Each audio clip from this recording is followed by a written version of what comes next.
welcome to Getting Your Money's Worth, the show that focuses on value. I'm Judith West, and our guests today are Amy Schwartz, Chair of Physical Education in Public Schools with the Women's Club of New York, and Katherine Lobach, former Assistant Commissioner of Health,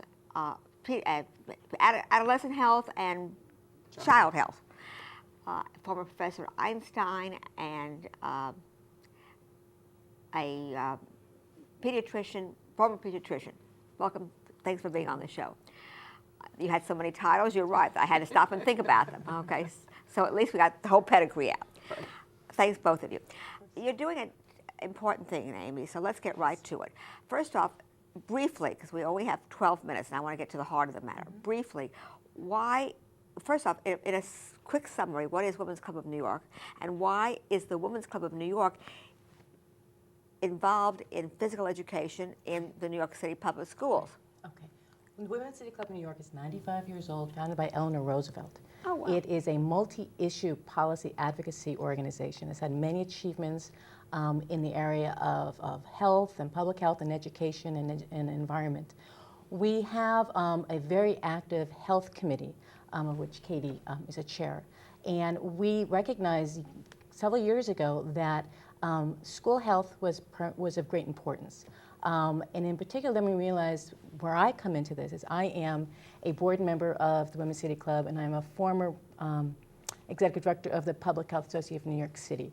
And when I was with FANIC, Public Health Association of New York City. Public Health of what, New York City? Public Health Association of New York City, we recognized that schools were not providing sufficient physical education to their students. And in particular, they were out of compliance with what they should be providing by state standards. I get it. Okay. So before we go to Katherine, let's say state standards are what?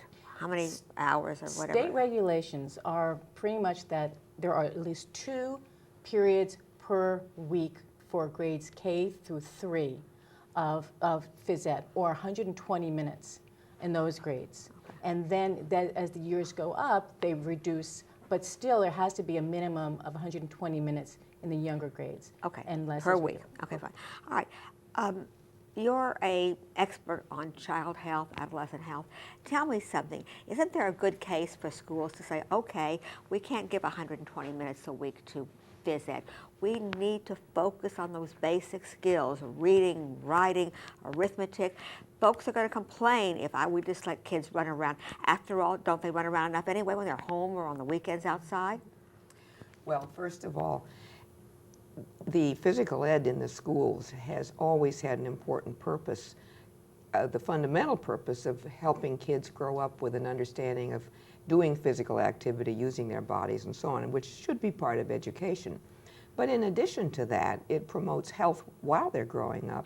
And finally, and what we've been trying to stress, is that for the people in the field of education for whom health is, not their main focus, that the kids study better, learn better if they've had physical activity, and there's a lot of data to show that. I was going to ask you, has that been proved with the research? I would say it has. The most recent review of this was from the Centers for CDC, the Centers for Disease Control, and they had a review of 14 recent studies showing that in 9 to 10 of those studies, the kids who were getting physical education, who had less time for test preparation, so that time had to be taken away from the academic stuff, those kids did better, or at least as well, on their test scores and their academic achievement. And that's pretty solid data. Katherine, what is the reason that kids don't get busy, don't run around anymore, don't have recess, they don't play outside and kick the can or throw a basket into a hoop? Well, in the schools, it's because of the time being spent to do test prep, and also in the New York City schools, lack of space in many schools, and budget problems to hire physical ed teachers. The principal can make a decision about how he or she uses their budget. Of course, outside the school, it's called screen time. That's right. Unfortunately, the kids have turned into couch potatoes. Yeah, well, it's not only it's TV, it's the video games, it's the computer. Kids are fatter at an alarming rate. I guess I should say obese is a more politically correct word, but it's a pretty significant rate, isn't it? In New York City, the most recent data shows that something like 40% of the kids are either overweight or obese, which is overweight is not quite as bad, but you're on your way, and so that's a huge percentage. Yeah, it is. Amy, so Yes. I get it. Women's Club has a mission. Yes. Okay. Yes. But your club is working through the Department of Education. Your group is right. No. We are an independent organization. So do you actually who do you give your mandate to? The schools, the Department of Education? We are made up of members, volunteer members, and we develop policies and undertake strategies to improve those policies. And who gets those policies?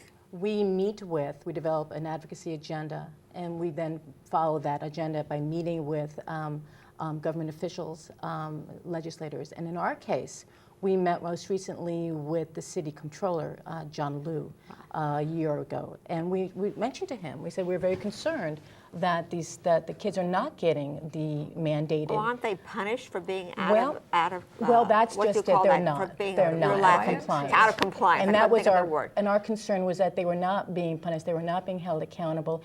And in fact, studies have shown, and most recently, a state controller, DiNapoli, did a study in 2008 of all the state schools and found that indeed they were not providing the mandated requirements. Is this brought to the attention of the chancellor? Well, we of did. the city and We did, and the commissioner of education. And so what we found with the most effective activity that we did was we met with John Liu in his office. Now, Then we're global, so John Liu is the controller of New York City. He's the city. But whatever you guys are doing in New York City is certainly transferable to other school Well, we systems. asked him to do an audit of the schools and see what was happening. And he did.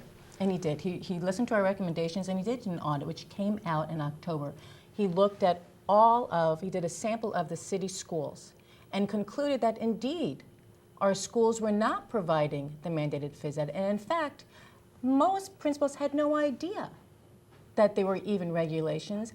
Many of them do not have the physical education teacher, nor do they plan on hiring them. And what was concluded in part was that it was, as Katie had mentioned, it was the city's schools focus on preparing the kids to take these standardized tests.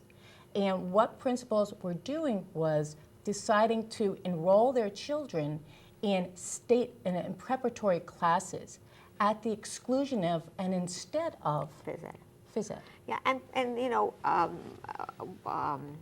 we don't want to talk so much about why it didn't happen. What can we do to help it happen?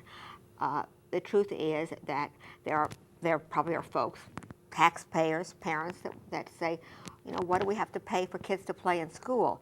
Not making the connection between better physical health and better academic performance, better adult health, less adult disease that costs taxpayers money too, which shows about getting our money's worth.